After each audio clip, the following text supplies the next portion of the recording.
Welcome back, my creative collective. Welcome to lesson number 16 for A Course in Creativity, Up Cosmic Creeks Without a Paddle.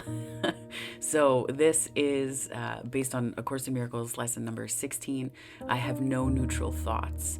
Now, this particular lesson is phenomenal because it really starts to dive into the understanding that we're always feeling everything that we think is associated in a way with a charged emotion at the same time. So there's no real neutral ground for thinking because all of them have some kind of emotion associated with them and meaning subsequently associated with them. Now, we can choose what we make of that meaning, right? We can choose that.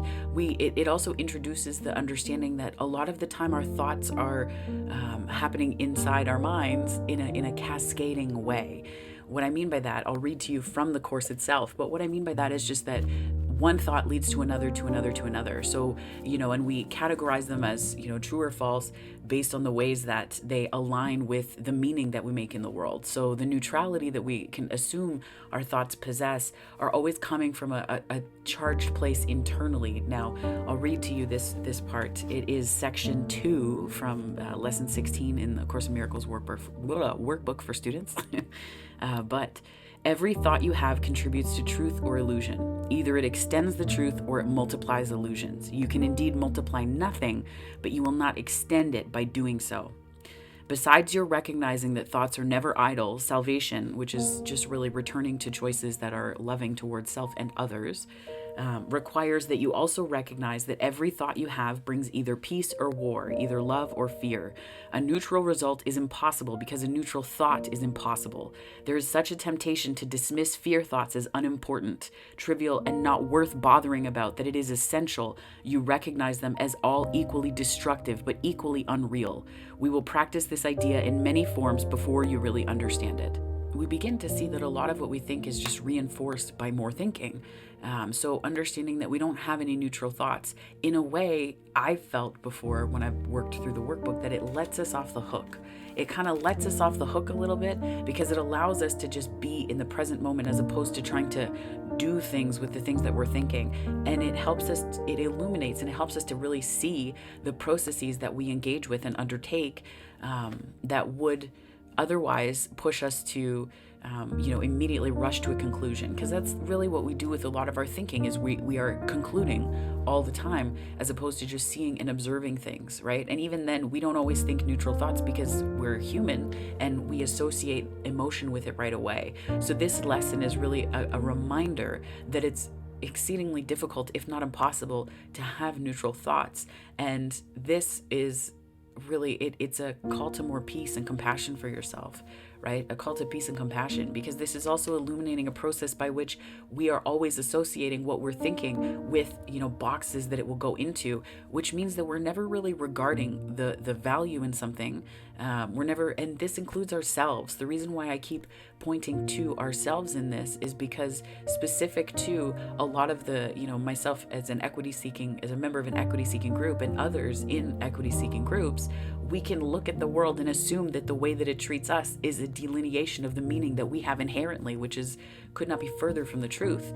So this is really about returning to that place of seeing how we've pushed meaning onto things, and the way that our internalized meanings can then project outwards and do real harm to ourselves in the process.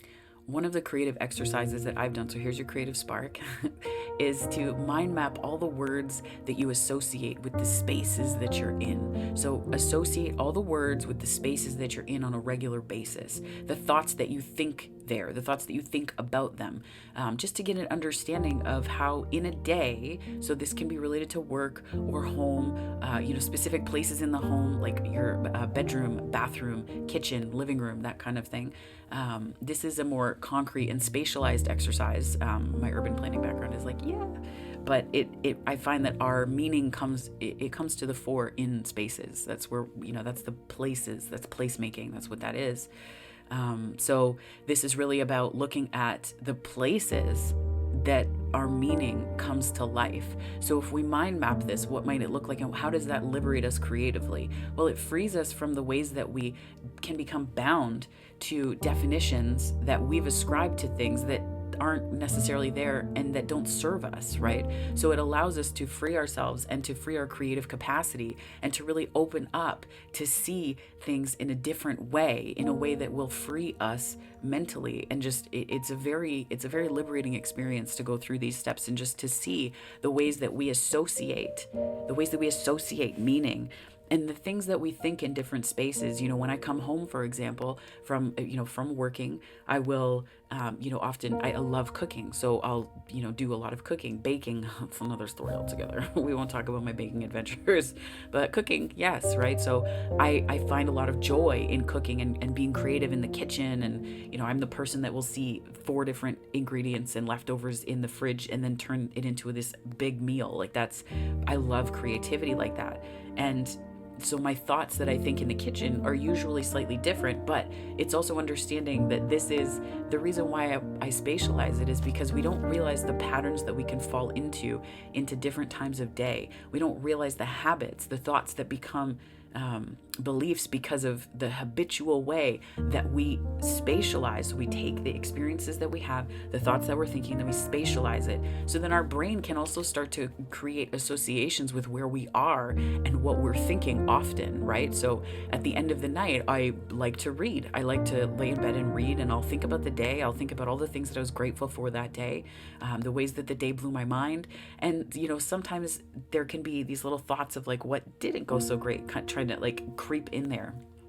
And it can be, you have to really understand where you are, and that can really help to anchor it. This is also, I guess, components of neuro-linguistic programming as well, in terms of the physiological responses that we have to spaces, right? When I was in high school, I used to do this where I had a little fluorescent light that my grandfather, that I got from my grandpa, and I put it up on a shelf above where I would study, so that when it came to exam time and I was under similar fluorescent lighting, because it did bug me a little bit.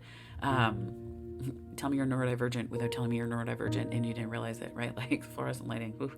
But I would study in that condition so that when it came time to exams, the condition of the fluorescent lighting in classrooms where we had to write exams would not throw me off, right? So these physiological responses. Now, this isn't necessarily part of the course, but for me, A Course in Creativity is about breaking into and out of patterns, habits, and seeing things really clearly, and doing so in a way that allows us to be a lot more free, to free ourselves from these ways that we think we should be doing things, the way that things should look.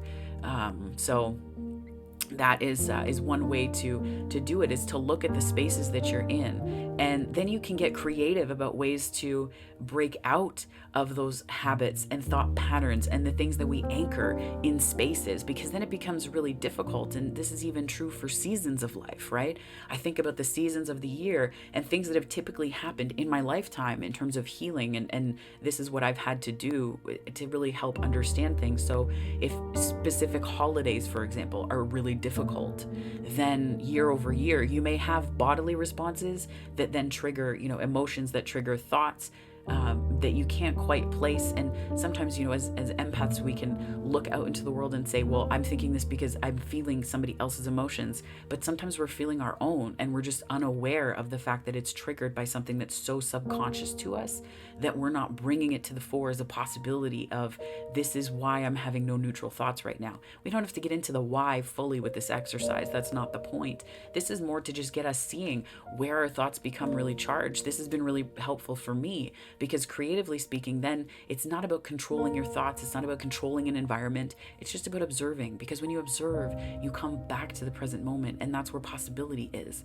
That's where freedom is. That's what allows me to look out into the world and to consider what my transness means to me, to consider what neurodivergence means to me, not as the world would have me believe it based on the ways that it tells me I should categorize and place my thoughts, right? And we can do a lot of this thinking. We think that we're thinking, but we're just replaying the day's events. We're just replaying thoughts from before in the present moment. But again, this is preoccupation. It's just the mind is busy. That's all that it is.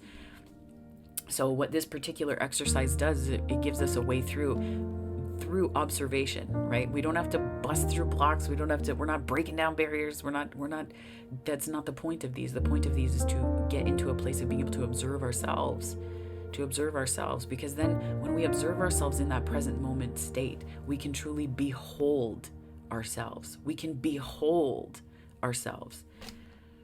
And what greater joy and freedom is in being beheld? Because it means that you're not being expected of.